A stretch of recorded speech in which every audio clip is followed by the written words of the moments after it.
FTP நேயருக்கு வணக்கம். இன்று நம்முடன் ஐயா ரவீந்திரன் சார் இணைஞ்சிருக்கார். வணக்கம் சார். வணக்கம் சார். இப்போ பாஜக என்று மதுரையில் முருகன் மாநாடு நடத்திட்டு இருக்காங்க. இதற்கு தமிழகம் முழுக்க பாஜக தொண்டர்கள் நல்லா ஆர்கனைஸ் பண்ணி ஒரு ஹிந்துத்வா பிளாங்க்ல இந்த மாநாடு நடத்துறாங்க. இதுல கூட்டணி கட்சியான அதிமுக எடப்பாடி வாழ்த்து தெரிவிச்சிருக்காரு தவிர அவர் நேரில் பார்ட்டிசிபேட் பண்ணல. ஸோ என்ன இது முருகன் மாநாடுக்கு அதிமுகவோட ஸ்டாண்ட் என்னன்னு நினைக்கிறேன். மதுரை மாநாட்டை பொறுத்த அளவுல எடப்பாடி பழனிசாமி வாழ்த்து தெரிவிச்சிருக்கிறார். Half empty half full. இதுல வாழ்த்து தெரிவிச்சிருக்கிறது 50%. கலந்துகிட்டா அது 100%. ஏன் கலந்துக்கலன்னா ஷீட் ஷேரிங் முடிக்கல. ஷீட் ஷேரிங் முடியாததுதான் மோடி அமித்ஷா எடப்பாடி சிஎம் கேண்டிடேட்னு எடப்பாடி ஐயாவை சொன்ன பிறகும் ஷீட் ஷேரிங்காக மோடி தம்பித்துறை அவமானப்படுத்திக்கிட்டு தம்பித்துறைக்கு அதிக முக்கியத்துவம் கொடுக்காம கனிமொழிக்கு முக்கியத்துவம் கொடுத்து ஃபாரின் டெலிகேஷனுக்கு திமுக ரெப்ரசன்டேட்டிவை அனுப்பி வைக்கிறாரு. ஸோ அதுக்குள்ள அவங்களுக்குள்ள முடிய வேண்டியது இருக்கு. அமித்ஷா சிஎம் கேண்டிடேட்னு எடப்பாடி சொல்லிட்டாரு. மோடி பலத்திற்கேற்ற பங்கிட்ட எதிர்பார்க்கிறார். ஃபார் எக்ஸாம்பிள், தமிழிசை அம்மையார் 2019ஆம் ஆண்டு அவங்க தூத்துக்குடியில கூட நின்னாங்க. தென்சென்னையில கூட அவங்களால நிற்க முடியல. அவங்களுக்கு அதிகார அளவு அவ்வளவுதான். எடப்பாடி சின்ன பண்ணிட்டு போயிட்டாரு. அவங்க எடுத்தது 3.7% வாக்கு. 3.7 விழுக்காடு வாக்குகளுக்கு அவங்க 20 இடங்களை பெற்றாங்க. பாட்டாளி மக்கள் கட்சியோட ஒரு 3 இடங்கள் குறைவாதான் பெற்றாங்க. பாட்டாளி மக்கள் கட்சி 23 இடங்களும் இவங்க 20 இடங்களை பெற்றாங்க. இப்போ அண்ணாமலை தலைமையில தமிழிசை அம்மையார் தலைமையில எடுத்ததை விட 3 மடங்கும், பொன் ராதாகிருஷ்ணன் தலைமையை எடுத்ததை விட 2 மடங்குக்கு மேலேயும் எடுத்து மக்களவையில எடுத்து 14 விட 19 விட 24 பொன்னாரை விட 2 மடங்கு, தமிழிசை அம்மையாரோட 3 மடங்கு எடுத்து 11.4% வாக்கு அண்ணாமலை எடுத்துட்டார். அந்த அண்ணாமலை எடுத்த வாக்குல மாற்று திமுகவுக்கும் அதிமுகவுக்கும் மாற்று ஜெயலலிதாவே ஊழல் பெருச்சாளி தான், ஜெயலலிதா ஊழல் பெருச்சாளின்னு அடிச்சாரு. இதெல்லாம் சொல்லி எடுத்த இந்த வாக்குக்கு 11.4க்கு 65 சீட்டு வேணுங்கிறதான் பிஎம்ஓட விருப்பம், மோடிக்க விருப்பம். ஏன்னா என் போன்ற மோடி லாயலிஸ்டும் அண்ணாமலை போன்றவங்களும் அதுல தெளிவா ஒரு இதை கொடுத்துட்டாங்க. 10% வாக்கு பலம் வரலன்னா 24ல கலத்தி விட்டது மாதிரி 29ல தோல்விக்கு பாஜக தான் காரணம்னு எடப்பாடி பழனிசாமி கலத்தி விடுறதுக்கு தயங்க மாட்டாரு. அதனால 29 தான் நமக்கு முக்கியம், மக்களவை தான் நமக்கு முக்கியம். அந்த அடிப்படையில 65 சீட்டு வேணுங்கிறதுல பிஎம்ஓ தலையிடுவாங்க. அப்போ பிஎம்ஓ அதை தலையிடும் போது இவருக்கு சீட் ஷேரிங் எப்படி இருக்குங்கிறதுல ஒரு அச்சம் இருக்குது. ஸோ சீட் ஷேரிங் முடிஞ்ச பிறகுதான் இவர் முழுமையா கமிட் பண்ணுவார். சீட் ஷேரிங் முடியாதது வரை இது இப்படித்தான் எடுத்துட்டு போகும். ஸோ சீட் ஷேரிங் முக்கியம். ஏன்னா நகர்ப்புற உள்ளாட்சியில சீட் ஷேரிங்ல தான் அது பிரேக் ஆச்சு. 24 மக்களவை தேர்தலையும் சீட் ஷேரிங்ல தான் அலையன்ஸ் பிரேக் ஆச்சு. இப்போ பிஎம்ஓ உறுதியா இருக்கிறாங்க. சீட் ஷேரிங்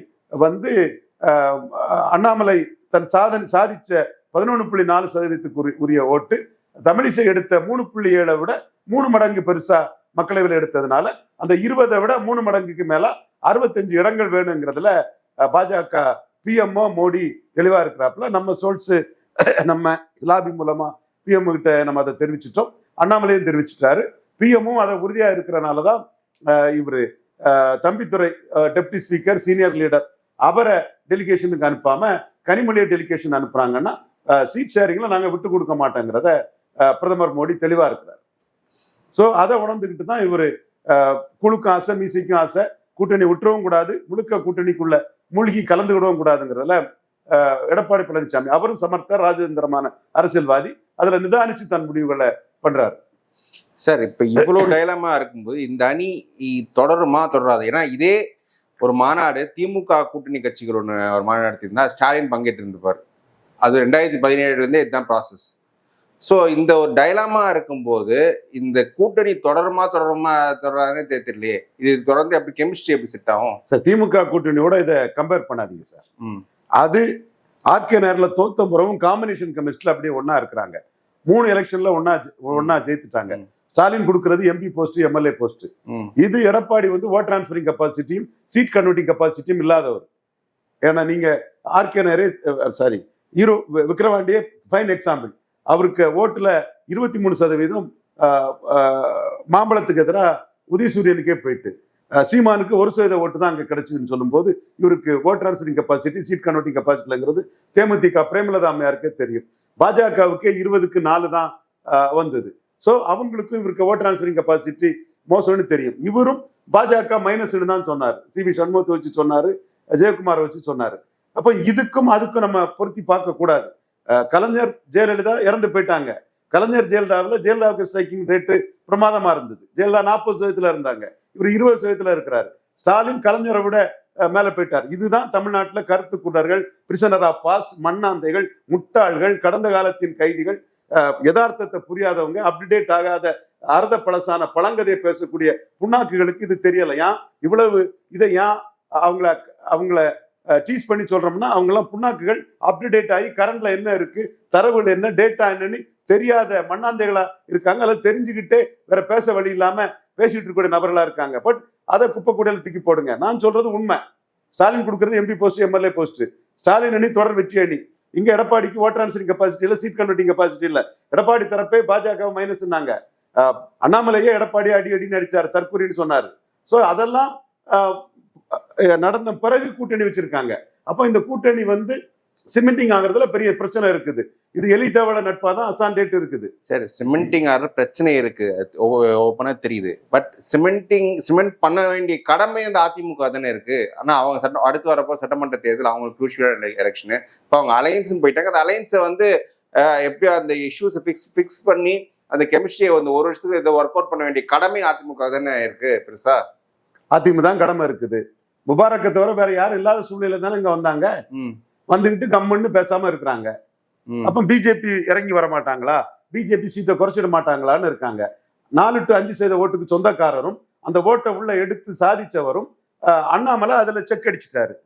அப்போ தமிழக பிஜேபின்னா தமிழிசை அமோகம். தமிழக பிஜேபிக்கு எங்க ஜாதிக்காரங்க தான் தமிழிசை. பொன்னாரு அவர் கன்னியாகுமரி டிஸ்ட்ரிக்ட்ல மட்டும் செல்வாக்கானவர். அவருக்கும் எனக்கும் தாளிங்க நாடார் விஷயத்துல தாளிங்க நாடார் புகழை கெடுக்க நினைச்சவர். அவர் என்ன பெரிய குடும்பமா புண்ணாக்கான்னு எனக்கு அதுல தகராறுகள் இருந்தாலும் கூட அவர் தான் கன்னியாகுமரி டிஸ்ட்ரிக்ட் பாஜக, கன்னியாகுமரி டிஸ்ட்ரிக்ட் பாஜகவில் அவர் தான். இது அவருக்கு சித்தப்பா ஆதிசாமி காலத்துல இருந்தே எனக்கு எம்சி பாலாண்ட அருணகிரிக்கெல்லாம் விவாதங்கள் இருந்தாலும் கூட கன்னியாகுமரி டிஸ்ட்ரிக்ட் பாஜக பொன் ராதாகிருஷ்ணன் தான். அதே மாதிரி தமிழக பாஜகவில் பெரிய முகமா இருக்கிறது அண்ணாமலை தான். ஸோ அண்ணாமலையை மீறி நீங்க குறைஞ்ச சீட்டு கொடுத்தீங்கன்னா அந்த கேடர்ஸ் ஓட்டும் வராது. கூடுதல் சீட்டு கொடுக்கறதுக்கு எடப்பாடி மனசு இல்லை. அப்ப 65 சீட்டு கொடுத்தாதான் அந்த 11.4% ஓட்டும் டிரான்ஸ்பர் ஆகும். முதல்ல நீங்க அதை 4 பேர் தெருவில் கிடக்கக்கூடியவங்க கொஞ்சம் கோஷ்டிகள் அதை ஏதோ பண்ணி எடுத்து இவன் தலையில தான் ஓடுறங்கிற மாதிரி அவன் 30 சீட்டு பாஜக கொடுத்தா போதான்னு சொன்னான்னா அது அப்ப 4% ஓட்டு தான் கிடைக்கும்.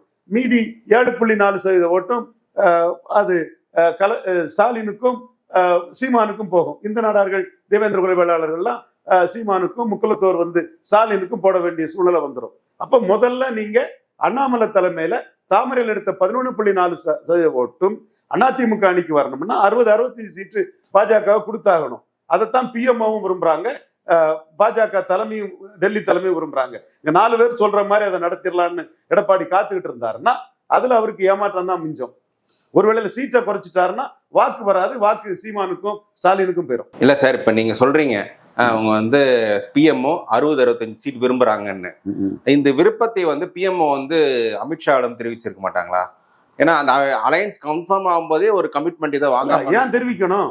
நீங்க 19.4, நாங்க 11.4, அண்ணாமலை சாதிச்ச 11.4 ரேஷியோ படி தான் கொடுக்கணும். நீங்க அசெம்பிளி எலெக்ஷன்னால அதுதான் அப்ப குறிப்பிங்க. ஏன்னா எடப்பாடியோட நேச்சர் எல்லாருக்கும் தெரியும், டெல்லியில இருப்பவர்கள் தெரியும். கண்டிப்பா போய் பிரதமரோட நடவடிக்கைகளை பார்க்கும்போது அவர் 24 கூட்டணி வராததுக்கு எடப்பாடி மீது ஒரு அதிருப்தி இருப்பது போல் தெரியுது. அவரோட ஆக்டிவிட்டி, அவரோட ஆக்ஷன்ஸ் எல்லாம் பார்க்கும்போது. அப்படி இருக்கும்போது இந்த சீட்ஸ் இவ்வளவு கொடுப்பாரான்னு கன்ஃபார்ம் பண்ணிட்டு அலையன்ஸ், ஏன்னா இவங்க நீங்க சொல்ற தமிழ்நாட்டின் முகமாக இருக்கும் அண்ணாமலையே. சரி, இப்ப எடப்பாடி வெளியே போயிட்டாருன்னா என்ன ஆயிரும்? எடப்பாடிக்கு இமேஜ் தான் ரெடி ஆகும். நம்பகத்தன்மையற்றவர் பல்டி சாமின்னு ஆகும். முதல் பல்ட்டி அடிச்சாரு, திரும்ப பல்ட்டி அடிச்சாரு. இந்த பல்ட்டிலே சீமானுக்கு லீடர்ஷிப்ல அவர் பலவீனப்பட்டிருக்கிறாரு. அந்த 23% வாக்காளர்கள் மத்தியில சீமான் உறுதியான தன்மையில இருக்கிறாரு. காங்கிரஸையும் பாஜகவும் ஏத்து நிற்கிறாரு. இவரு தாக்கு பிடிக்க முடியல. அண்ணாமலே அது கிண்டல் அடிச்சாரு SRM விழாவில். அண்ணன் சீமான் உறுதியானவர், எடப்பாடி உறுதியற்றவர்னு. மீண்டும் பல்ட்டி அடிச்சாருன்னா யாருக்கு நம்பகத்தன்மையற்றவர்னு ஆயிடுவாரு. ஸோ உள்ள லாக் பண்ணியாச்சு அவரை. இனிமேல் இவர் வெளியே போறதுங்கிறது சாத்தியக்கூறு இல்லை. அப்போ கிடைச்ச சீட்டை வாங்கி ஆகணும். அதுக்கு பாஜக பிஎம்ஓ அந்த வேலையை பண்றாங்க. ஏன் 21 அமித்ஷா வந்து பேசியும் இந்த தினகரன், சசிகலா, லட்சுமணன் போன்றவங்களுக்கு நான் ஆணித்தரமா சொல்றேன், என் தம்பி லட்சுமணன் போன்றவங்களுக்கு ஆணித்தரமா சொல்றேன்.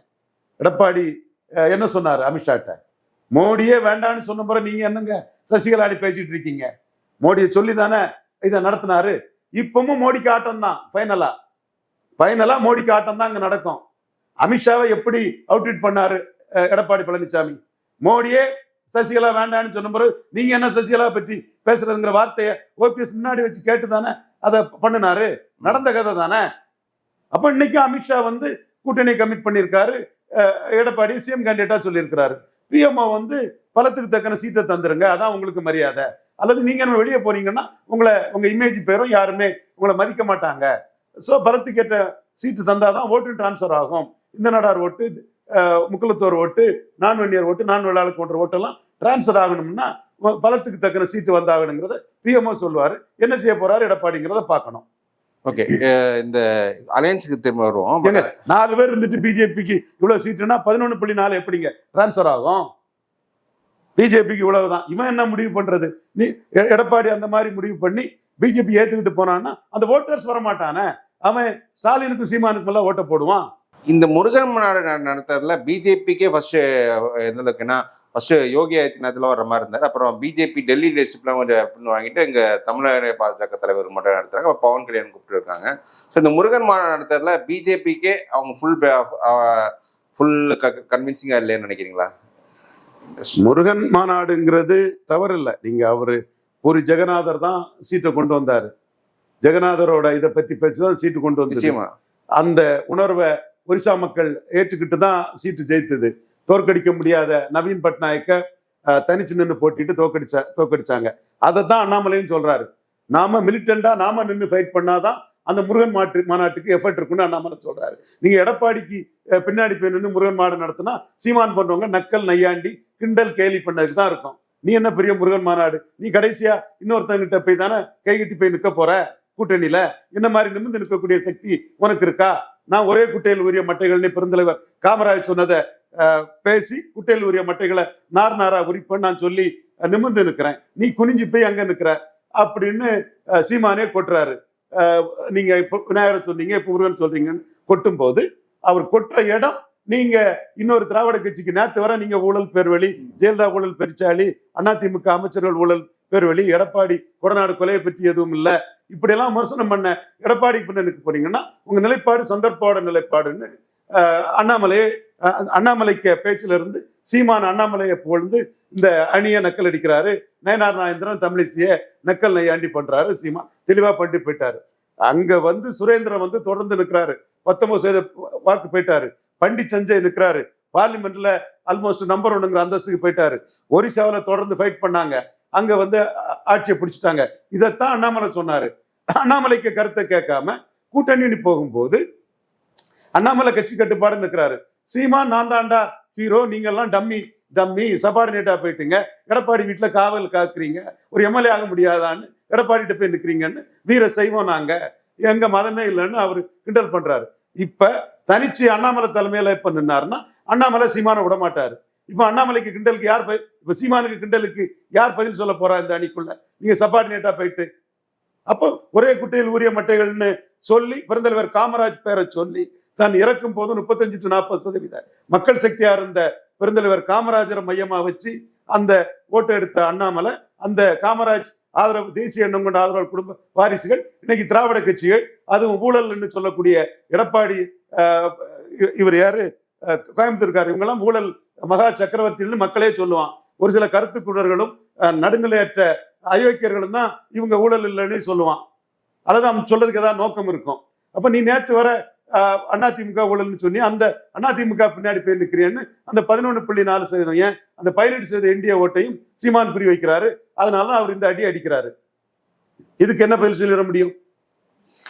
இதுக்கு வந்து நீங்க சொன்ன மாதிரி அண்ணாமலை பதில் சொல்ல முடியாது. அந்த நயினார் போன்றவங்க வந்து பதில் சொல்லணும்.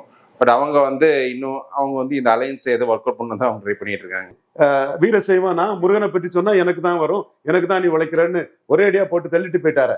சிலர் வந்து இந்த ஊடகத்துல பேசுறவங்க எல்லாம் ஒரு ப்ரொஜெக்ஷன் கொடுக்குறாங்க, அதிமுகவுக்கு வந்து பாஜக இல்லைன்னா தாவேக்காவோட கூட்டணி போயிடலாம் அப்படின்ற ஒரு ஒரு ப்ரொஜெக்ஷன். பாஜகவோட பார்கினை வந்து அடிக்கலாம். பச்சேசனா மயிலாப்பூர் லாபி தான் இந்த வேலை செய்யுது. அது எப்படி பாக்குறீங்க? மயிலாப்பூர் லாபிங்கிறதுல நானே சொல்லுவேன். ஆனா பிராமின் இன்னைக்கு ஹெட்ரோஜிட்டி சென்டிட் ஆயிட்டாங்க. தமிழ் பிராமணர்கள் பிராமணர்கள் நானும் மென்ஷன் பண்ணல, மயிலாப்பூர் லாபின்னு அந்த மாதிரி ஒரு சிலர் தான் நான் சொல்றேன். தமிழ் பிராமணர்கள் இன்னைக்கு வந்து உங்களுடைய வார்த்தைகளை சொன்னா தேசபக்தியும் சொல்றீங்களே, தெய்வபக்தியும் இல்லாத பிராமணர்கள், தேசபக்தி தெய்வபக்தி உள்ள பிராமணர்கள் பிஜேபிக்கு நிறைய சீட்டு வரும்னு நினைப்பான். தேசபக்தி தெய்வபக்தி இல்லாம குறுக்கட் ஃபெல்லோஸ் அதுல ஜாதி பேர சொல்லாண்டாம், வேற மாதிரி திங்க் பண்ணுவான்னு எடுத்துக்க. நம்ம யாரும் ஒரு ஜாதியை குறிப்பிட்டு நம்ம பேச வேண்டியது இல்லை. பிஜேபி வந்து 10% சீட்டை வாங்கலைன்னா 29ல எடப்பாடி டிச் பண்ணிடுவாருங்க தான் நான் தெளிவா சொல்லிட்டேன். Edappadi master the art of teaching, அது நல்லாவே தெரிஞ்ச விஷயம். அதுல 3 பேர் சொல்றான்னா அவன் எடப்பாடிக்கு ஸ்டூஜஸா இருப்பான். அவ்வளவுதான். அவங்க வந்து எடப்பாடி டிச் பண்ணிட்டு விஜய் கூட போடலாம். அப்ப நீங்க தான் இப்ப எடப்பாடி கொடுக்க சீட்டை வாங்கிக்கோங்கன்னு சொல்றாங்க. கண்டிப்பா அது நடந்தா ஓட்டு டிரான்ஸ்பர் ஆகாது. ஓட்டு வந்து ஸ்டாலினுக்கும் சீமானுக்கும் போகும்.